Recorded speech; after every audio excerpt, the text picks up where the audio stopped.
13 février 2022, sixième dimanche du temps ordinaire, troisième dimanche du mois.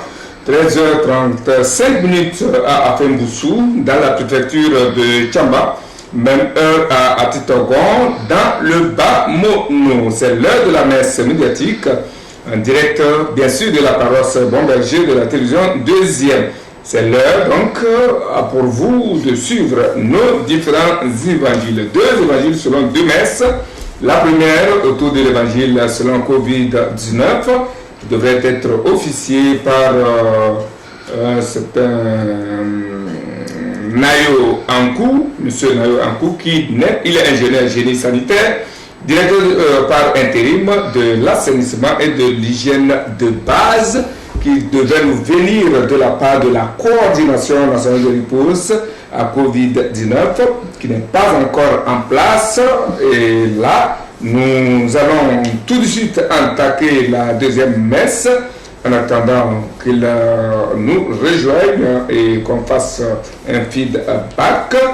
Le deuxième évangile, le deuxième évangile qui va nous qui va tourner autour des chapitres sociopolitiques et consorts. Et c'est avec des confrères ici présents, en des personnes de c'est Keleki, bien sûr, Lorenzo Keleki. Il est le directeur de publication du journal, c'est bien le Atopani, bien sûr. Bienvenue, ça fait belle lurette, j'allais dire, bonne et heureuse année, puisque on ne s'est pas encore vu cette année. Tout à fait. Merci beaucoup pour l'invitation.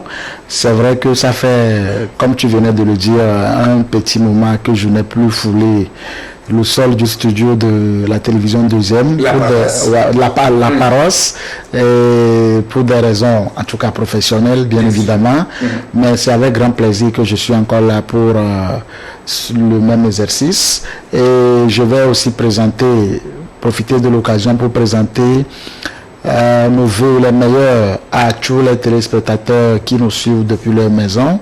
Et moi je dis souvent qu'on a beau souhaiter toute chose à une personne, mais ce qui nous semble important et fondamental, c'est la santé. Bien sûr. Donc quand on a la santé, on peut rêver, on peut faire beaucoup de choses. Mais quand on n'a pas la santé, même si vous avez le meilleur poste au monde, vous avez la meilleure opportunité d'affaires au monde, sans la santé, je ne pense pas que vous soyez en mesure de pouvoir le faire. Donc ce que je souhaite en premier, c'est la santé. Après la santé, on va se souhaiter également la prospérité. Et je pense que quand on a les deux, ensemble, en tout cas, on est à l'abri de beaucoup de choses. La santé, la prospérité, moi je vais ajouter la paix. Voilà trois facteurs derrière qui nous courons tout au long de chaque année. Abbas, meilleurs vœux à vous également. C'est également la première fois qu'on se voit ici. D'abord, soyez le bienvenu et merci d'avoir accepté notre invitation. Merci beaucoup. J'ai aussi en même temps profité de l'occasion de présenter mes vœux les meilleurs aux téléspectateurs et téléspectatrices de la télévision deuxième. Ça fait la première fois que je viens pour cette année 2022. Oui. Donc nous saluons tous ceux-là qui sont en train de nous suivre en ce moment et toutes celles aussi qui sont en train de nous suivre en ce moment. Et je ne voudrais pas m'empêcher de dire merci à l'équipe technique qui va assurer la médiation et la liaison aujourd'hui. C'est Maki Ibrahim au cadrage et à la mise en orbite et en ligne. C'est bien le chef Emmanuel Lago. Peut-être vers un offre de soulagement dans l'obtention de duplicata de nationalité. Le processus, si on peut voir la dame qui pilote cela, le processus de déconcentration des services de nationalité vient d'être déclenché par l'État togolais via la direction nationale des sceaux et de nationalité qui entend rapprocher davantage ces services des bénéficiaires. L'annonce est tombée courant cette semaine et c'est avec plaisir que certains journaux ont bien voulu partager la nouvelle à leurs lecteurs, comme vous le voyez avec le journal Le Changement que la nouvelle a rattrapé et qui n'a pas tardé à la partager à ses lecteurs et au peuple togolais. Abbas, c'est une bonne nouvelle, n'est-ce pas, pour le Togolais, où qu'il soit et qui qu'il soit. Oui, effectivement, c'est une bonne nouvelle. Il faudrait qu'on en arrive là, en voyant la manière dont les gens s'habituent au niveau du service des certificats de nationalité. Surtout en période de Covid où les gens craignent même, il y avait même des cas de Covid qui ont été détectés là-bas, c'est par rapport à cet attroupement. Quand on parle de certificat de naissance, c'est un sésame qu'il faut à tous les Togolais. Maintenant, on a encore fait une autre manière, c'est plus les certificats de naissance ou nationalité que nous avons eu auparavant et avec lesquels on peut aller justement tu vas aller faire la photocopie et légalisation, pour obtenir ce que tu veux. Cette fois-ci, pour avoir le duplicata, il faut aller encore là-bas au service des nationalités. Et quand vous arrivez au service des nationalités, surtout en période de concours, quand on a lancé les concours de recrutement, c'était un monde bondé. Ceux-là qui voulaient le duplicata étaient plus nombreux que ceux-là qui sollicitaient le premier sésame. Donc on s'inquiétait pour. On salue maintenant pour ça le gouvernement qui a fait tout pour déconcentrer la remise de la duplicata qui devait se faire au niveau de la direction nationale. Qui se font actuellement dans plusieurs localités et dans les villes. Aujourd'hui, ça a commencé avec le Grand Lomé, de la préfecture d'Aguanivé et celle du Golfe. Pour faire un essai. C'est un test qu'ils sont en train de faire pour voir comment les machines vont répondre.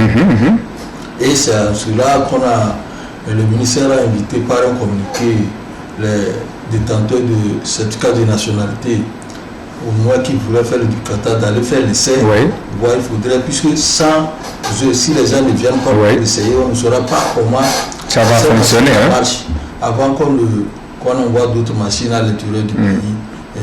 Parce que c'est une histoire c'est un problème très grave quand vous voulez faire au moins un duplicata. Il faut quitter depuis 5 ans pour venir à Lomé. C'est pénible. C'est pénible. Donc aujourd'hui, avec cette déconcentration, on voit que les choses vont au mieux et que le gouvernement a bien fait de le faire. Keleki, bonne nouvelle? Tout à fait, c'est une bonne nouvelle parce que tout à l'heure le confrère Abbas le disait, habituellement pour se faire, on va dire, pour l'obtention de son duplicata et même de la nationalité, il faut, c'est la croix et la bannière. Et pour des Togolais qui sont tous peut-être à 50 CA Cara, à chaque fois qu'on lance un concours, au lieu que ce soit une bonne nouvelle pour eux, ils se disent mais comment est-ce qu'ils vont résoudre ça devient des soucis. Voilà, comment est-ce qu'ils vont résoudre cet éternel problème de duplicata ou bien de nationalité. Et même pour les étudiants aussi, vous avez encore souvenance de la sortie du ministre Kokoroko il y a quelques semaines, qui était obligé de dire, en tout cas pour les dossiers, qu'il faut quand même accorder une dérogation aux étudiants qui n'ont pas quand même qui ne sont pas encore en possession de leur certificat de nationalité ou de duplicata. Et donc, ça veut dire que c'est véritablement un problème. Quand on dit que tu es Togolais, c'est le seul papier qui atteste qu'effectivement tu es Togolais, tu jouis des droits et devoirs afférents à un citoyen Togolais. Maintenant, si son obtention doit créer un problème, ça veut dire que nous sommes tous Togolais, mais nous n'avons pas les mêmes droits, entre guillemets. C'est pourquoi moi j'ai salué cette décision du gouvernement de déconcentrer ce service afférent au service de nationalité. Et maintenant, on va voir dans la pratique comment ça va se passer. Parce que, c'est vrai, pour le maïs, il est question d'essayer les machines pour voir si elles répondent, si elles ne répondent pas. Et donc, on va s'y atteler, attendre les premières conclusions pour voir si véritablement cette déconcentration n'a pas, en tout cas, il n'y a pas de grains qui risquent de fausser peut-être le fonctionnement. Sinon, somme toute, c'est une bonne nouvelle qu'il faut applaudir. Maintenant, il faut aussi encourager le gouvernement à déconcentrer même l'obtention aussi de la nationalité. Elle-même. Parce que c'est vrai, aujourd'hui on parle de duplicata, mais le problème n'est pas encore résolu. Pour les gens qui sont à l'intérieur, en tout cas pour ceux qui sont à Lomé, ce n'est pas encore véritablement un problème, mais c'est quand on vient de l'intérieur, bien du Grand Nord, qu'on remarque, qu'on sent le problème et qu'on comprend combien il est compliqué d'obtenir la nationalité, surtout quand on va là-bas avec les queues intermittentes qu'on a là-bas. Il faut se lever tôt, venir le matin. C'est un peu comme aujourd'hui la manière dont on le fait pour le casier judiciaire. Nous avons aujourd'hui le digital qui est là, qu'on peut véritablement mettre à profit pour déconcentrer ceci, afin de limiter les queues interminables qu'on voit régulièrement à l'entrée, c'est-à-dire à l'entrée de la direction de la nationalité. Donc voilà. Voilà, dans tous les cas, il faut commencer quelque part, j'allais le dire, à ceci vient s'ajouter donc à la digitalisation du casier judiciaire. Disons que c'est le gouvernement autrement qui continue par faire son bonhomme de chemin à Abbas. Oui, effectivement, c'est des réformes que le gouvernement est en train de mener en faveur des populations. Puisque ça entre effectivement dans le cadre d'un programme de la feuille de route qu'on a remis à tout le ministère. Donc le ministère doit faire de telle sorte que la confiance qu'on a placée en nous, que le chef de l'État a placé en nous, puisse aboutir, puisqu'il a des objectifs. Et c'est pour cela qu'on a dit chaque militaire doit avoir son programme et sa feuille de route à respecter. Et c'est dans ce cadre que le ministère de la Justice est en train de faire. Mais on va l'encourager à aller plus, puisque vous avez vu au niveau des casiers judiciaires, on ne peut plus aller prendre un papier, rester quelque part et vous allez encore traîner. Mais aujourd'hui, avec votre simple téléphone, smartphone, obtenir le casier judiciaire. Et ça facilite les choses. Donc à ce niveau-là, tout est réglé. La question est réglée au niveau du casier judiciaire. Et si aujourd'hui on est en train de... Parce que par rapport à la déconcentration, on en a beaucoup parlé, on a débattu pour le fait qu'il y a trop de monde qui s'agglutine au niveau du certificat de nationalité. Donc aujourd'hui le gouvernement a compris les cris des populations et a déconcentré. On va voir dans quelle mesure on pourra aussi également déconcentrer la délivrance de certificat de nationalité. La nationalité centrale lui-même. Parce que quand j'ai écouté Mme Tchanja, la directrice de la nationalité, elle disait qu'aujourd'hui, avec la déconcentration de ces duplicata, ils vont se concentrer essentiellement sur la confection et la production des certificats de nationalité en eux-mêmes. Donc, si à la longue, comme tu l'as dit tout à l'heure, il faut commencer quelque part. Si on trouve que ça va mieux avec les duplicata, pourquoi pas amener au moins le certificat de nationalité dans les régions, en commençant par les régions des plateaux, région Kara, région des Savanes, région centrale. Comme ça permettra au moins aux Congolais à ce service d'être beaucoup plus proche de la population. C'est des choses que nous sommes en train de dire. Certainement que ça va arriver. Quand on a commencé, on n'a qu'à encourager le gouvernement à le faire. Et c'est ce qu'on demande aussi aux populations. Si vous êtes dans le besoin, vous allez immédiatement dans les centres là pour voir comment les machines là sont testées. Et si c'est bon, on pourrait aussi encore encourager le gouvernement à en faire plus. C'est de bonne guerre. Encore faire plus et davantage Lorenzo, mais il faut dire que c'est un projet très ambitieux parce que, à regarder de près, ça va demander beaucoup de main d'œuvre et de moyens, aussi bien humains que techniques. Ça va de soi. Parce que tout projet, naturellement, a un coût. Et je pense que le gouvernement est conscient de ce fait. Déjà, même dans la gestation même de ce projet, je pense que toutes ces dispositions ont normalement été prises. Et donc, ce n'est pas un fait nouveau qu'on découvre sur le terrain. Et si tu permets, avant de continuer avec ça, je voulais aussi souligner notre fait par rapport à la déconcentration, si on peut le dire ainsi, sinon à la digitalisation du service du casier judiciaire. C'est vrai qu'il y a un effort qui a été fait, mais il y a un autre problème qui n'est pas encore résolu. Normalement, en le faisant, c'est vrai d'un côté, c'est pour résoudre ce problème de queue, ce problème d'attroupement qu'on constate généralement à l'entrée de la petite porte du casier judiciaire au tribunal de Lomé. Mais ce que j'ai constaté, en tout cas c'est un avis personnel, je ne sais pas si les autres aussi le partagent, mais c'est que quand vous finissez de faire votre demande sur votre téléphone, si le gouvernement pouvait faire de sorte que vous finissez de le faire, on vous l'envoie sur votre téléphone, bien sur votre ordinateur, pour que vous l'imprimiez avec vous-même. Je pense que le problème serait... Après avoir payé les frais. Après avoir payé les frais et tout, je pense que le problème serait définitivement résolu. Mais ce que j'ai constaté, c'est que j'ai comme l'impression que c'est seulement la demande qui se fait sur le téléphone. Mais pour le retrait, il faut que tu ailles encore là pour le retirer. C'est à la poste, hein? Non, mais moi, en tout cas, la dernière fois que je l'ai fait, au tribunal de Lomé. Donc j'ai fait la demande sur mon téléphone. Et je crois quelques heures après, il m'a envoyé un message comme quoi mon casier judiciaire vient d'être signé, donc de passer pour le retrait.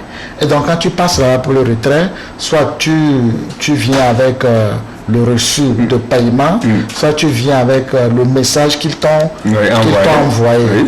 Et à ce niveau, il y a tout un autre cafouillage qu'il y a, c'est que les gens viennent avec les téléphones en main, soit avec les reçus, et l'éternel problème d'attroupement se pose encore. L'éternel problème se pose, ce qui fait que les gens sont obligés encore d'attendre dans les rangs pendant des heures pour espérer retirer leur cahier. Je me dis que si ce n'est on que voulait ça, véritablement le digitaliser, autant le rendre en même temps accessible sur le téléphone. Tu fais la demande, c'est signé. On te l'envoie sur ton téléphone, tu as un message qui te dit voilà, et tu imprimes ça de ton niveau et c'est tranquille. Là, bon, je pense que le problème pourrait véritablement être résolu. Donc c'est juste une... L'objectif serait vraiment atteint. Donc par rapport au projet dont tu venais de le dire, pour finir, je pense que c'est... En tout cas, on devait arriver à ce niveau parce que le monde évolue, la technologie évolue et le coronavirus est venu nous ouvrir encore les yeux et nous enseigner beaucoup de choses. Voilà, avec coronavirus, on a compris qu'on peut rester à la maison travailler. Avec coronavirus, on a compris qu'on peut rester à la maison étudier, participer aux réunions de haut niveau. Ça veut dire qu'aujourd'hui, avec le digital, on peut faire beaucoup de choses. Donc, il faut que vraiment le gouvernement commence et termine ce qu'il a commencé. Pour le bonheur de tous les Togolais que nous sommes. Et comme nous l'avons dit, ce n'est qu'un début. Tout à fait. Et comme la directrice là a été claire, que ce soit sur la chaîne nationale, que sur toutes les autres interventions, a été claire, ce n'est qu'une phase d'essai. Et si ça mord, et là je vous ramène la même question, ça va poser vraiment le problème de ressources humaines et moyens techniques. Est-ce que le Togo pourra supporter? Non, les ressources humaines... Il faut les moyens pour pouvoir... Tout est calculé, c'est-à-dire avant de faire quelque chose, tout est planifié. On calcule, on fait tout, l'étude, surtout sur le contour de comment ça va engager, les frais que ça doit engager. Tout est étudié avant de lancer un projet. C'est pour cela qu'il lance ça en test pour voir comment ça va se faire. Quand vous prenez par rapport au truc de duplicata, nationalité duplicata, combien de secrétaires il faut là? Peut-être c'est 2 secrétaires. Qui a là, par exemple, ceux-là qu'on a montré la dernière fois à Angola ici, c'est 2. C'est 2 personnes. Donc, ça ne coûte pas plus cher pour le gouvernement que ça. Donc, ça ne pose pas le problème de moyens. C'est le problème du matériel là. Peut-être que comment son entretien et autres là qui va poser problème. Sinon, pour le reste là, je ne pense pas que ça va encore poser le problème. Plutôt même, ça entre dans la de la jeunesse, il y a des jeunes qualifiés pour le chômage, donc ça crée des emplois. Donc, comme ça crée des emplois, c'est un bon signe pour le vent, puisque quand les gens sont là, ils ont des diplômes, oui. rien, et on aura besoin de l'occasion se présente, il faudra aussi en profiter pour faire. Donc je ne vois pas qu'il va avoir des problèmes dans ce sens-là. Donc par rapport au casier, parce qu'un jour là ça va arriver, puisque là, quand on a commencé par le fait que quand tu vas là, tu ne te déplaces pas pour aller déposer et après te déplacer pour aller chercher. Aujourd'hui on a fait un pas, tu es chez toi là, tu remplis et puis tu envoies. Et c'est à la fin on te dit que tu peux passer dans un truc de poste ou à autre proche de toi ou au tribunal. Ma fille c'est comme ça, elle m'a demandé comme je l'ai envoyé, elle a fait et elle a rempli, elle a payé en même temps et à la fin on lui a demandé de venir retirer ton chose. On a totalement simplifié les choses que je pense qu'avec la digitalisation que nous sommes en train de suivre, tout sera devenu facile et que à la longue, les réformes qui s'en suivront vont concerner ça. Parce que signature, si c'est au cours des signatures qu'on demande aux gens d'aller chercher ça sur le papier, ça peut être réglé. Puisque il y a aussi, on scanne. On peut scanner la signature. On scanne rapidement. C'est peut-être que la peur qu'il y a là-bas, c'est le fait qu'il y aura des falsifications. Et voilà, des fraudeurs. Qui vont, mais donc au début, quand même, il faut être sûr de essayer de cerner le contour avant de pouvoir. C'est vrai. C'est la même chose, je vais le dire, pour le certificat de nationalité. Vous voyez comment quand vous allez pour faire un certificat de nationalité, les problèmes qui se posent, des questions même qu'on vous pose, on vous soumet à un interrogatoire. Encore, si vous avez fait un jugement splittif et que vous allez à la demande de certificat de nationalité, il serait difficile qu'on vous donne le certificat de nationalité. Parce que, selon les expressions, quand vous avez le jugement splittif et que vous avez une nationalité, au service des passeports, vous allez avoir toutes les difficultés à vous délivrer, à vous faire délivrer le certificat, le passeport. Le passeport, hein? Donc c'est pour ça que ça s'étudie minutieusement au niveau du service des nationalités. Et j'ai l'impression que c'est par rapport à ça qu'on ne veut pas immédiatement décentraliser et ou déconcentrer le service des passeports à l'intérieur du pays. On peut faire avoir l'assurance et la garantie qu'on le fait. Mais pour les duplicata, ça c'est simple, c'est quelque chose qui a été déjà fait, il y a l'original et le duplicata peut y aller. Parce que j'ai rencontré beaucoup de choses comme ça par rapport à ceux-là qui ont fait des jugements splittifs et qui ont eu des problèmes à obtenir le certificat de nationalité. Si la personne arrive à obtenir le certificat de nationalité, ça va lui être difficile pour du passeport. J'ai un cas même présentement comme ça, depuis 5 mois ou 6 mois, c'est depuis novembre jusqu'à ce jour. C'est bloqué là-bas. On demande que la personne vienne avec sa naissance. Et d'ici la personne a déjà sa naissance, est-ce qu'on va lui faire un jugement splittif? On demande que c'est comme ça. On vous demande de venir avec vos parents. Et s'ils sont morts? S'ils sont morts, c'est ça le problème. Oui, c'est compliqué. Vous allez venir avec eux, ou bien comment dire, venir avec son frère. Vous venez avec leur cadavre. Donc c'est enterré déjà. Je pense que c'est ça qui fait que le compliqué. Par rapport. Oui, c'est quand même une mesure de bonne gouvernance et de bonne gestion parce que les fraudes et les falsifications avec la nouvelle technologie passent rapidement par là. Et donc, je crois que c'est... Par rapport à la falsification, je crois que c'est vrai que c'est un problème important que vous posez, mais je crois qu'aujourd'hui, la technologie résout aussi ce problème-là. Parce que par exemple, avant de faire la demande de casier judiciaire, il y a des questionnaires qu'on vous pose, que vous remplissez. Mais si vous êtes dans le faux, je ne crois pas que vous ayez toutes ces infos pour remplir l'interrogatoire ou bien le questionnaire qu'on vous tend. De la même chose aussi du côté de la nationalité. Mais attends, on vous pose un interrogatoire, vous avez un questionnaire qu'il faut remplir. Et c'est un questionnaire, ce sont des informations personnelles que seulement vous détenez. Donc, quelqu'un qui vole, par exemple, votre téléphone, tout de suite, cette personne peut être tentée peut-être de faire une demande de casier judiciaire pour agir peut-être en votre nom.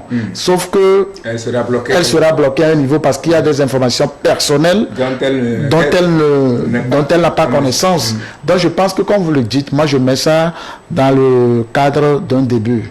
Sinon, si c'est par rapport à la falsification, je crois que la technologie a tout prévu. Maintenant, ça ne veut pas dire que c'est risque zéro.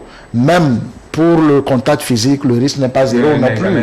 Même au niveau du service passeport, c'est vrai que nous avons un service qui fait un travail, un bon boulot. Du côté du service de nationalité aussi, nous avons une équipe formidable qui est aux aguets, mais le risque n'est pas zéro. Donc de la même chose, du côté du digital aussi, c'est pas un risque zéro. Mais si nous voulons le faire, je pense que quand on s'y attelle, on le fera et les résultats seront en tout cas encourageants. Disons tout simplement qu'il faut commencer quelque part quand on commence, c'est avec les moyens de bord et disons merci à l'État. On nous a appris, des gens comme Kant nous ont appris que l'intention vaut l'acte. L'intention vaut l'acte. Je crois que si le gouvernement est déjà animé de bonnes intentions, on n'a qu'à l'encourager à aller dans le sens. Ce que nous disons peut-être est déjà pris en compte par les techniciens en la matière qui y pensent. Et dans les jours à venir, on pourra donc rendre vulgaire et répondre à nos attentes d'une manière et d'une autre. Alors disons merci et surtout félicitations aux deux préfets qui déjà à l'essai ont commencé par mettre de l'ordre dans la chose. Il faut saluer la promptitude du préfet d'Aguanivé qui a aussitôt passé un communiqué qui informe les populations des jours et heures des services qui vont de 7h à 12h le matin bien sûr et de 14h30 à 17h de lundi à vendredi. C'est déjà un bon signe pour une bonne organisation et une bonne gestion de cette affaire. C'était une bonne nouvelle. L'autre bonne nouvelle qui est à base, c'est la réduction des tarifs pour vous qui avez des engins motorisés. La réduction des tarifs de la taxe sur les véhicules à moteur, une mesure prise en Conseil des ministres, bien sûr, dernier, en application au nouveau budget de l'année 2022, dont le souci est d'alléger les peines des populations. La nouvelle a été largement partagée par la presse, dont je vous propose les commentaires. Taxe sur les véhicules à moteur. L'auteur, entendu Office togolais des recettes, baisse les tarifs. C'est la bonne nouvelle que Ouattara le vainqueur a partagé avec ses lecteurs cette semaine. De nouveaux tarifs ont été fixés en lieu et place des anciens jugés trop élevés par le gouvernement, comme le Relève, le Libéral et le Messager, qui partagent la nouvelle grille tarifaire de ces taxes revues à la baisse.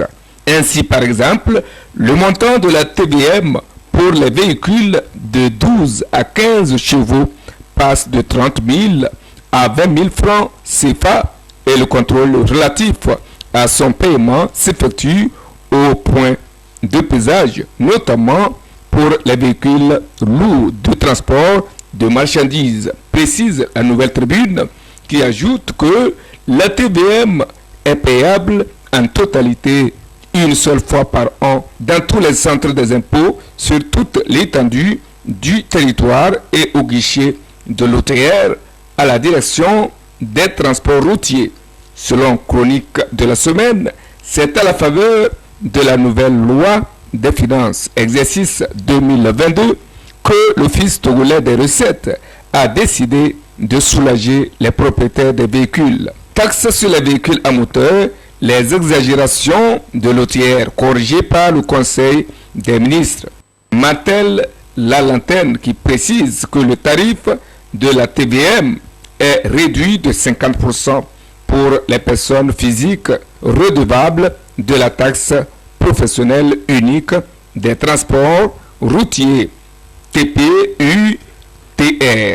Après la révision pas la baisse de la TVM, à quand la suppression des faux frais qui font fuir des opérateurs économiques du port de Lomé? Se demande enfin le changement. Voilà encore une bonne nouvelle pour le Togolais. Je crois que tout à fait, c'est une nouvelle aussi qu'il faut applaudir, et moi je pense que c'est dans la droite ligne de la démarche, en tout cas de la démarche du bon père de famille que le gouvernement veut être, si je peux m'exprimer ainsi, parce que vous vous rappelez qu'il y a quelques mois, l'institution du TVM a fait couler beaucoup d'encre de salive, surtout que nous sommes dans une période de crise liée au coronavirus.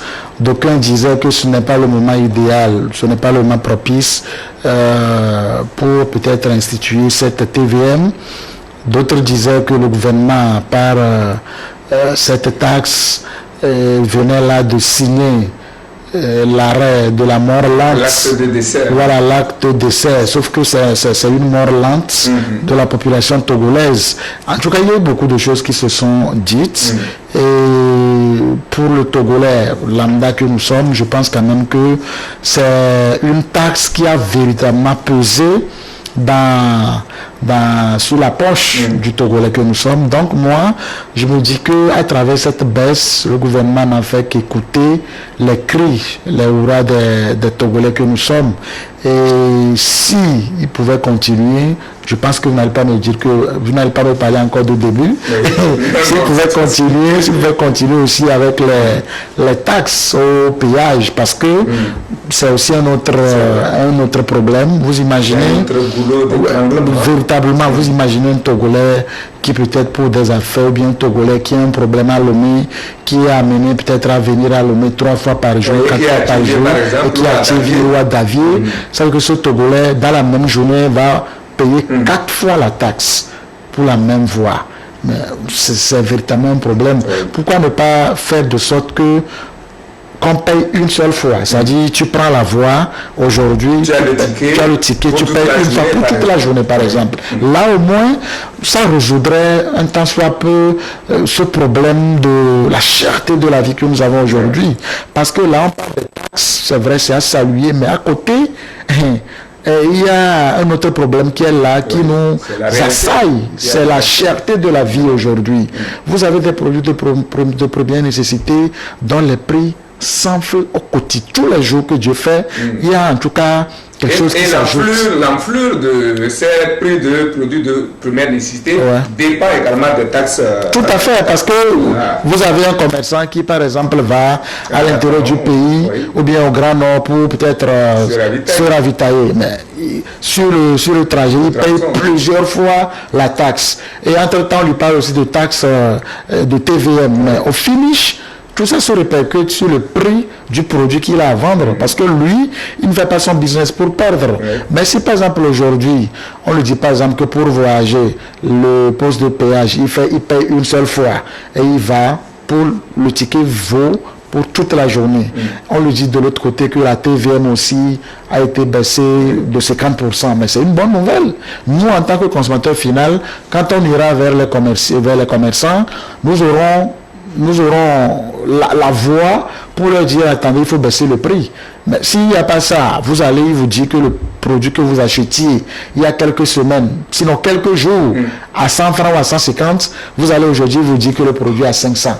C'est à prendre ou à laisser. Très bien. Donc, il y a à peine un an que cette taxe sur véhicule à moteur a été instituée par le Togo. Alors, réalisé par l'OTR, qui est le gouvernement, et puis OTR institue le gouvernement du...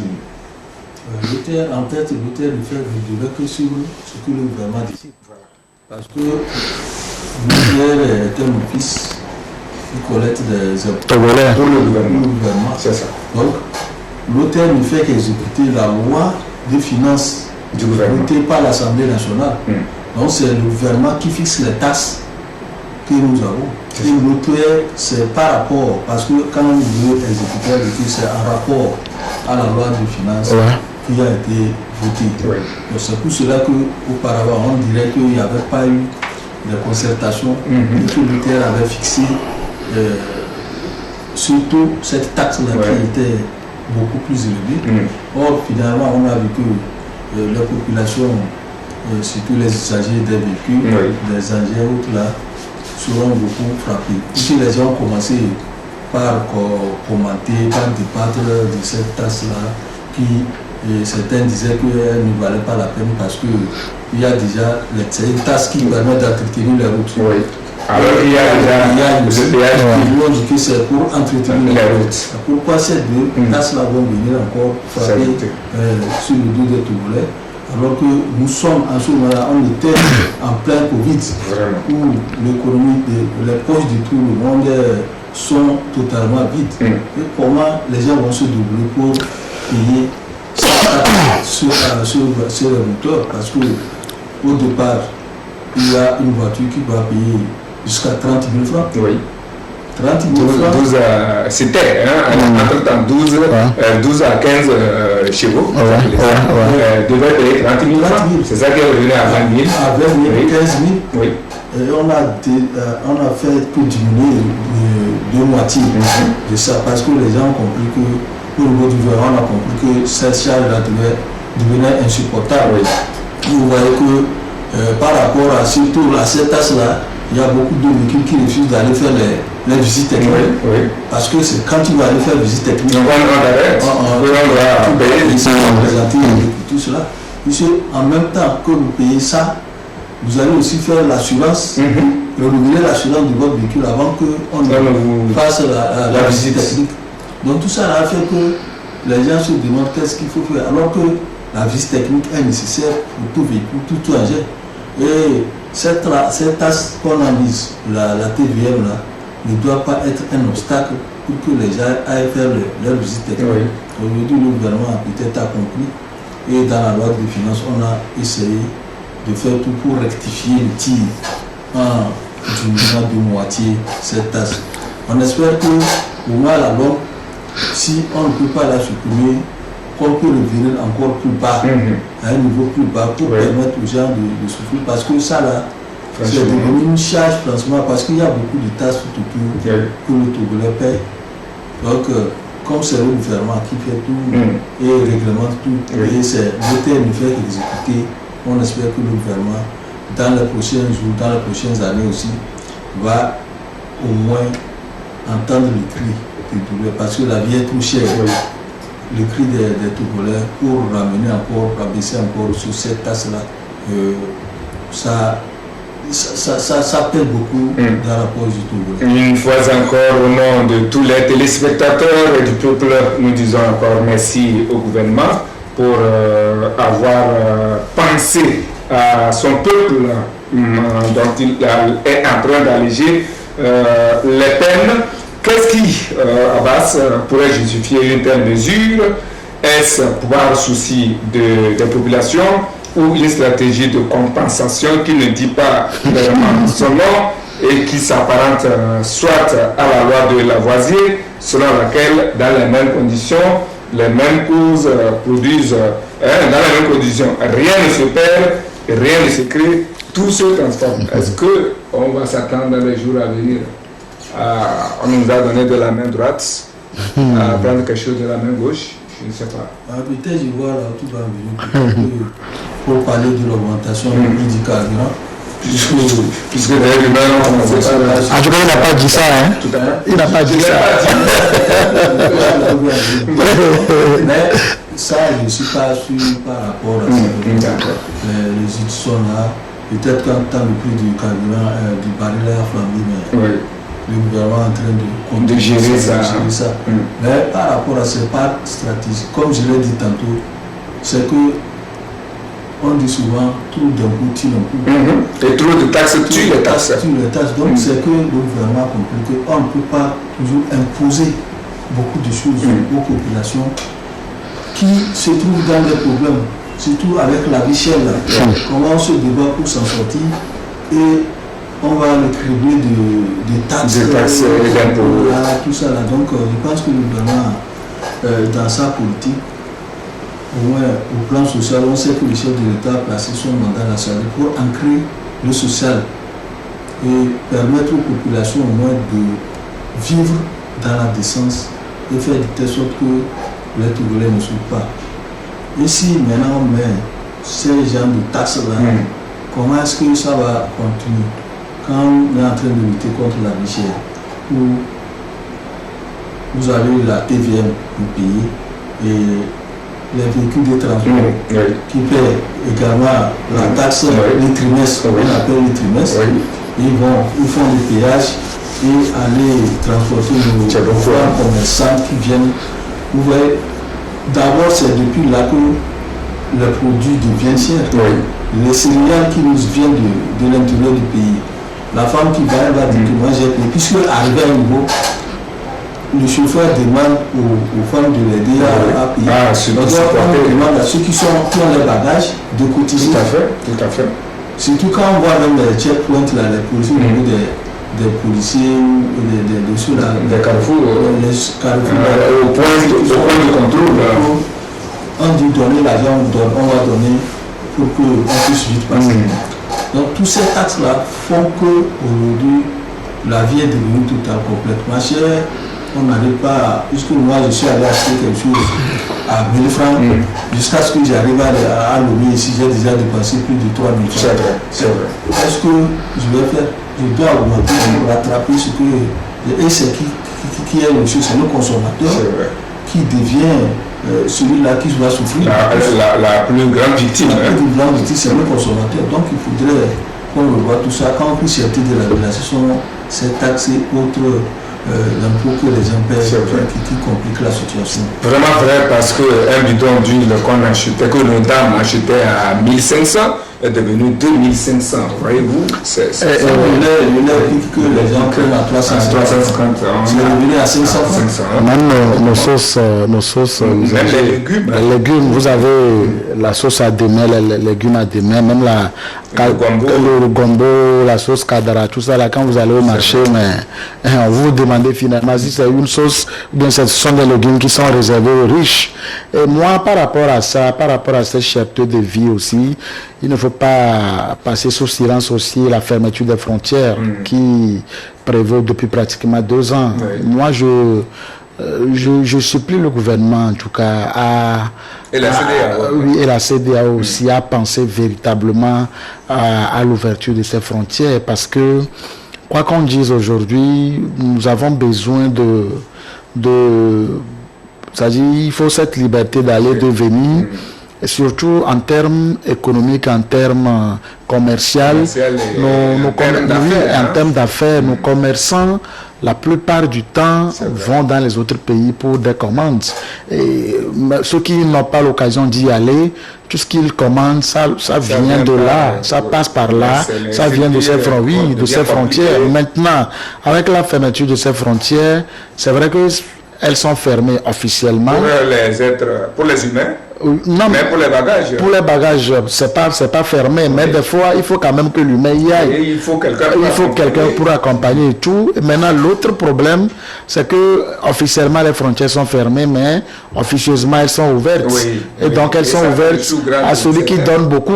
Pour parler en termes clairs, sont ouvertes à deux. Donc ce qui fait que finalement c'est comme si la raison fondamentale pour laquelle les frontières sont fermées n'est plus valable. Donc si tant est que l'objectif n'est plus atteint et que surtout avec l'allègement, la vaccination de la population, il faut penser quand même à ouvrir ces frontières. Sinon, il y a une mort lente qui ne dit pas son nom, qui plane au sein de la société togolaise.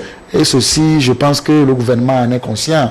Et donc, on va quand même prier encore une fois le gouvernement à véritablement aller dans ce sens. Aujourd'hui, il y a la taxe, la TVM qui est diminuée, mais le problème n'est pas encore résolu parce que combien de Togolais ont des engins? Combien de Togolais en ont? Oui, ont des véhicules. Ceux qui n'en ont pas ne le ressentent pas directement, mais tout ce que nous ressentons tous en tant que Togolais, c'est le panier de la ménagère. Donc c'est à ce niveau qu'il faut s'y prendre des dispositions. Je crois que le dernier Conseil des ministres, ils en ont parler à sa société, donc c'est là où il faut justement prendre des dispositions pour que le panier de la ménagère ne puisse pas devenir le sachet de la ménagère. Voilà, tout ça également, c'est merci, parce que c'est déjà un début de volonté. Si on peut encore mieux faire, on peut mieux faire. Hein? On peut donner la note bien, mais dire peut mieux faire encore. Une autre bonne nouvelle, aujourd'hui c'est la bonne nouvelle, et une autre bonne nouvelle, on en a tant enregistré cette semaine. L'autre, c'est celle que l'honorable Noël Depoukoun a apportée aux populations de deux localités de la partie septentrionale du pays, des forages d'eau potable, désormais dans Tandjouaré 1 et Oti 2. Et ce ne sont pas les confrères de la presse écrite ou comme ceux que vous allez entendre qui nous démentiraient. Je vous propose plutôt de les suivre et on vient pour nos analyses.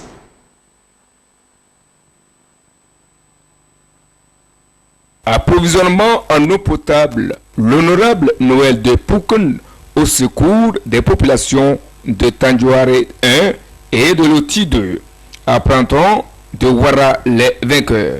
C'est précisément au village de Kadiateri et de Pligou que l'honorable député a apporté de l'eau potable, renchérit le libéral. Il aura doté des forages desquels coule à flot l'eau potable. Idem dans Méga Info qui partage la même information avec ses lecteurs. Selon le journal, ce geste de l'honorable Depoukoun répond à une préoccupation majeure des autorités togolaises, celle d'améliorer la fourniture en eau potable aux populations.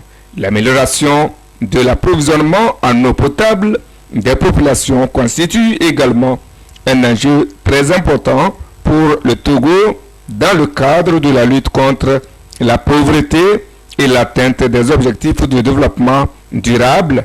C'est dans cette philosophie que s'inscrit ce geste de l'honorable Depoukoun, comme le relève le messager.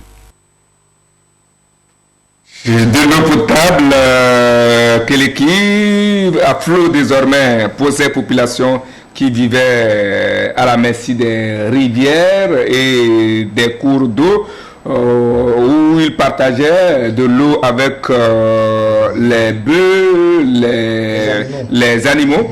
Comment appréciez-vous ce geste d'un honorable député comme Noël Depoukoun? C'est vrai que c'est son rôle en tant qu'élu du peuple de venir au secours de ces peuples si ceux-ci ont des problèmes. Et parlant de problèmes, l'eau, comme on le dit, c'est la vie. Et donc quand on est une population et qu'on manque d'eau, c'est que quelque part on n'a pas la vie, entre guillemets. Donc si l'honorable Depoukoun Noël, qui n'est plus en tout cas présenté, pour sa générosité légendaire, surtout envers les populations, s'il va jusqu'à offrir des forages aux populations, je pense que c'est à saluer. Il n'est pas à ses débuts, il a toujours prouvé à chaque fois qu'il le peut, il le fait. Même dans le domaine de l'éducation, il intervient régulièrement pour récompenser, encourager les élèves et aussi les meilleurs qui se débattent pour avoir de très belles moyennes. En tout cas, dans sa localité, il n'est pas présenté. Ce n'est pas la première fois qu'il pose ce genre d'actes. Et moi, je pense que c'est un exemple qu'il faut suivre. Parce que quand vous allez, peut-être quand vous êtes à Lomé, on vous parle de problème d'eau, vous allez croire que c'est un problème banal. Parce qu'à Lomé, vous avez l'eau partout et tout. Mais il suffit de prendre la voiture, d'aller à l'intérieur du pays, d'aller dans certains villages pour vivre véritablement ce problème d'eau. Et c'est là où vous pourriez mesurer l'acte, le geste posé par Noël, et c'est là où vous pourrez aussi mesurer l'importance de l'eau. Parce que quand on l'a, c'est comme si, voilà, vous avez à Lomé certaines personnes qui n'hésitent pas à gaspiller de l'eau à tout bout de champ, alors qu'ailleurs, d'autres en cherchent, ils n'en trouvent pas. Et donc, je pense que les autres députés doivent copier cet exemple. Il ne faut pas attendre la veille des élections, par exemple, en temps de campagne, pour faire des sorties inopinées, pour aller tenir des discours mielleux aux populations, et qu'une fois élu, qu'on ne te retrouve plus. Donc je pense quand même que les populations en ont besoin, les problèmes sont là, même à quelques mètres de la capitale, à quelques kilomètres de la capitale, le problème est là. Et toutes ces localités ont des députés, ils ont des maires, ils ont des cadres, comme on les appelle dans notre jargon togolais. Donc il faut quand même que chacun puisse mettre la main à la pâte. On n'est pas obligé d'être forcément député pour le faire, mais si on est par exemple un haut cadre de la localité, ou bien un homme d'affaires de la localité, et on a de moyens, on a de bons contrats qui peuvent nous permettre de venir aux besoins de nos populations, normalement on ne devrait pas se faire prier. Un adage dit que celui qui donne aux hommes prête à Dieu. Alors, merci à Noël de Poukoun, Abbas. Et ce qui est encore encourageant, c'est que de Poukoun ne s'est pas seulement intéressé à sa commune, il s'est intéressé aussi à une commune dont il n'est pas, à une localité dont il n'est pas député au T2. Alors là, sa générosité est légendaire. C'est une générosité légendaire parce que quand vous prenez de Poukoun, ce n'est pas la première fois qu'il pose de ce genre d'actes positifs à l'endroit des populations. Il a toujours fait, tant qu'il a les moyens, il va au secours de ces populations. Même avant qu'il ne soit élu député, il le faisait. Il le faisait auparavant. Donc il a continué dans sa logique.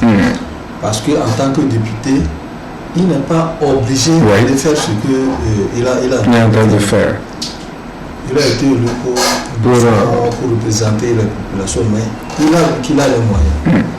En tant que tel, il faut aider, aller au secours de ces populations. Parce que quand vous allez dans les zones de Dapon, dans les villages à Dapon, c'est là que vous allez faire le constat, comme il a dit, de l'ampleur du problème d'eau. Nous en avons à faire beaucoup de tournées. C'était avec la Banque mondiale. Quand vous arrivez, les gens se partagent la rivière avec les animaux. Les animaux viennent boire de l'eau. Et en un moment, il y a certains qui sont en train de faire la lessive. Et d'autres sont venus pour puiser, aller boire. Et tout ça pour aller boire. Et tout ça là, vous allez boire. Et c'est la santé de la population. Donc il ne faut pas attendre tout du gouvernement, comme on le dit. Mais s'il y a les cadres dans les localités, il faut. Ce n'est pas seulement dans la zone, dans la région du Dapon. Quand vous allez à Tchévier, même ici, dans la région de vers Batopé, nous étions allés un jour dans un village, fond de Palémé comme ça. C'était la même chose. Avant d'arriver à Mouskopé, il y a un village qui avait la frontière. Je suis allé à Ezimé, dans une ferme d'Ezimé, à Montbleu, là. Franchement parlant. C'est la rivière pour les animaux. Puisque c'est dans ces genres de villages-là, vous allez voir la transhumance. Oui, bien sûr. Les bœufs qui sont conduits, donc les bœufs viennent là, ils vont paître, et puis ils boivent, et la population aussi va bien faire ça, vient prendre la coupe à boire. Donc, ces genres de choses, il faudrait que ceux-là qui ont les moyens, au moins, aident la population. On en voit des gens qui ont beaucoup de moyens, mais même s'ils vont se présenter comme candidat à la députation pour être élu là, quand il oublie son village, il oublie la localité où il a été élu. Et il n'attend que la veille. Il attend que nous sommes en train d'aller en 2023. Ça doit être les élections législatives. Ça. Bien sûr. Donc, les gens vont commencer régional. Il y a législative en 2023. Régional, c'est 2022. Je pense que les dorénavant, les députés ont 6 ans. Oui. 6 ans. Donc c'est 2023 la fin du mandat de ceux-ci. Ah, d'accord. Ils ont été élus en 2018. En 2018. Et nous, ils ont 6 ans. Ça finit en 2023. Donc 6 ans là, c'est l'autre mandat. D'accord. Ah, ok. Là, c'est déjà arrivé, hein? C'est presque arrivé. Donc de 2022, régional, 2023, là, on doit faire les législatives. Ok. Et c'est ça que les gens sont en train de guetter. Maintenant, tu vas voir qu'à la fin de l'année 2022 et janvier 2023, les gens vont commencer par descendre. Là, c'est chaud pour solliciter. C'est ça qu'il ne faut pas attendre. Ça veut dire quand tu es élu dans une localité, fais tout, au moins tous les 2 mois, il faut que tu sois présent. C'est pour ça que je félicite aussi l'autre, le député Jerry Tama. Jerry Tama, oui. Monsieur de même les lampadaires. Donc c'est comme ça qu'il faut mener des actions à l'endroit des populations. D'accord. Et que, comme tu l'as dit, qui donnent aux pauvres prêtent à Dieu. Donc quand on le passe ainsi, si tu as les moyens, dans ton village, vas-y, n'attends pas qu'on dise que c'est les élections d'abord, tu viens faire la campagne. Non. Ce n'est pas normal. Donc aujourd'hui, avec les actions que pose des Depoukouni, je pense que c'est honorable. Il faudrait le féliciter. Oui. Et qu'il continue. Tant qu'il y a les moyens, qu'il continue. Et comme il ne l'a pas fait dans sa localité où il a été élu, il a vu d'autres aussi. Dans une autre région. Il a fait dans sa localité et aussi dans une autre localité où on n'est pas allé. Et même si c'est dans sa localité, ce n'est pas seulement pour son parti, c'est pour le peuple, la population. Ceux-là qui vont profiter, ce n'est pas les gens de l'UNI. À présent, on tend vers la fin, mais ces sujets me préoccupent. À présent, ce phénomène, à l'allure d'un fait insolite ou d'une histoire drôle, vous allez crier. Il s'agit de cette affaire de harcèlement sexuel et de viol dans nos centres de santé. Vous avez dit et crié par certains journaux, dont voici le coup d'éclat.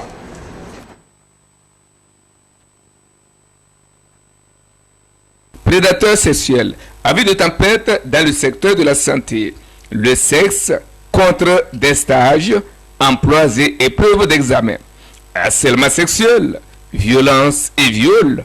Voilà des exactions dont seraient victimes les filles et les femmes dans les milieux hospitaliers. C'est la confidence de la Nouvelle Tribune à ses lecteurs.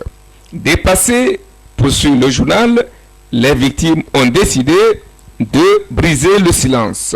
Mise au courant, nous dit Chronique de la semaine, le syndicat national des professionnels hospitaliers du Togo a dû lancer un appel au secours auprès du gouvernement. La situation est tellement préoccupante que le Saint-Fort veut l'inscrire au centre de la journée internationale de la femme, célébrée chaque 8 mars.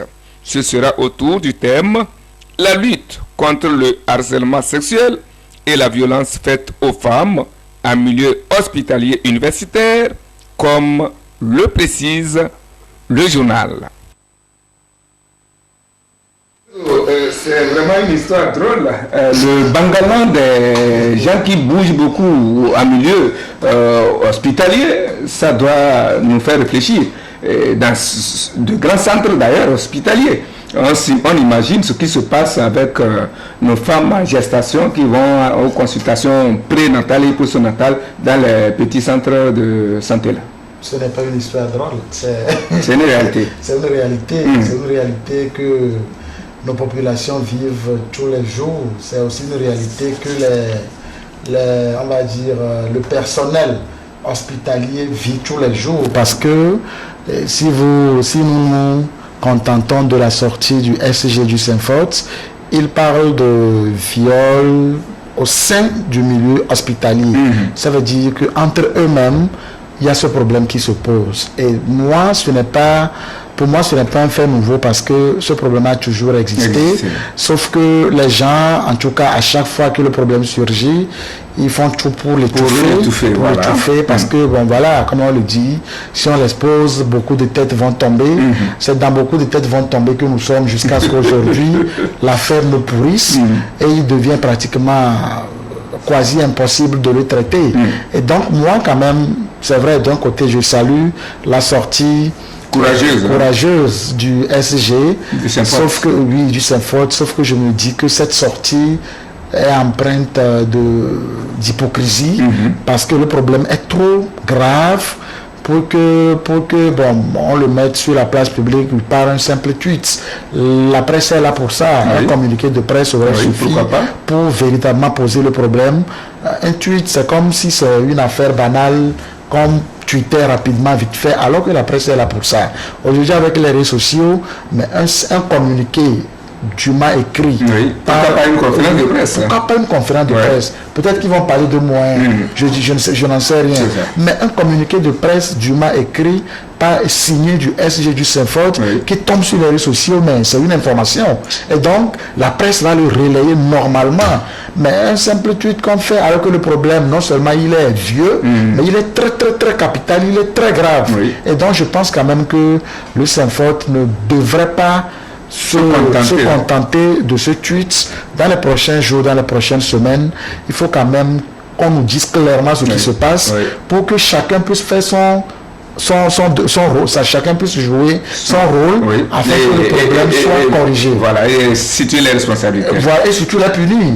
Là, il a juste parlé du problème dans le milieu. Mais l'autre aspect, c'est ce que vivent, comme tu venais de le dire, les patientes qui vont dans les centres de santé. Moi, j'ai encore en esprit ce médecin togolais qui a violé une patiente et qui, aux dernières nouvelles, croupit en prison. Ça veut dire que c'est un problème grave qu'il faut corriger. Ah bah, c'est un mot, puisqu'on nous fait signe que le temps que nous est parti est parti. Peut-être que c'est celui qui a crié son département, parce que c'est un fait qui est vécu quotidiennement dans tous les secteurs. C'est un fait vécu. Quand les gens qui vont aller chercher à faire des stages sont conditionnés par le harcèlement. Donc aujourd'hui nous sommes en train d'aller vers le 8 mars. Il faudrait que les femmes prennent à ces sujets-là, prennent la responsabilité au lieu d'aller chercher les palles. Regarde le palles du 8 mars, aller faire la danse, la fête, alors que le problème réel par rapport à leur existence, elle ne veut pas de tout ça. Des fois, peut-être que le jour-là, il y aura un thème qu'elles vont développer, ils vont mettre ça à 8 mars sous ce thème, et ça s'arrête là. Elles-mêmes ne font pas d'efforts pour au moins se trouver une solution par rapport à ce qui est dénoncé. Pas seulement dans le corps médical. C'est dans beaucoup de secteurs. Dans beaucoup de secteurs. Mais quand ce problème vient dans le domaine médical, c'est encore plus criard. Voilà, c'est sur ce constat constaté que prend fin cette messe. Mais sachez que le variant coup d'État continue de circuler sur notre mère Afrique. Après le Burkina Faso, c'est le pays de feu Patrick Lumumba, Laurent Désiré Kabila, Joseph Kabila et de l'actuel président Étienne Tshisekedi qui a été testé positif à ce virus, heureusement pas de forme grave, et le pays se porte bien en ce moment. Face à tout cela, il y a lieu normalement de se demander que se passe-t-il sur notre mère continent, l'Afrique. Avant de répondre, malheureusement, on n'aura pas à répondre à cette question. Je vous laisse chacun méditer à la question et qu'il trouve la réponse. L'Afrique noire est mal partie, ou du moins est dans de mauvais draps, pour reprendre le titre d'un écrivain togolais. L'Afrique noire est dans de mauvais draps. C'est donc fini pour cette messe d'aujourd'hui. Merci à vous qui nous avez suivis. Merci Keleki Lorenzo pour votre disponibilité. Nous espérons vous retrouver très prochainement également. Merci doyen Abbas Issaka, vous êtes le directeur de publication du journal Le Mania Libéré. Là, c'est Atoupani. Merci à l'équipe technique Ibrahim Maki et Emmanuel Lago. C'est la fin donc.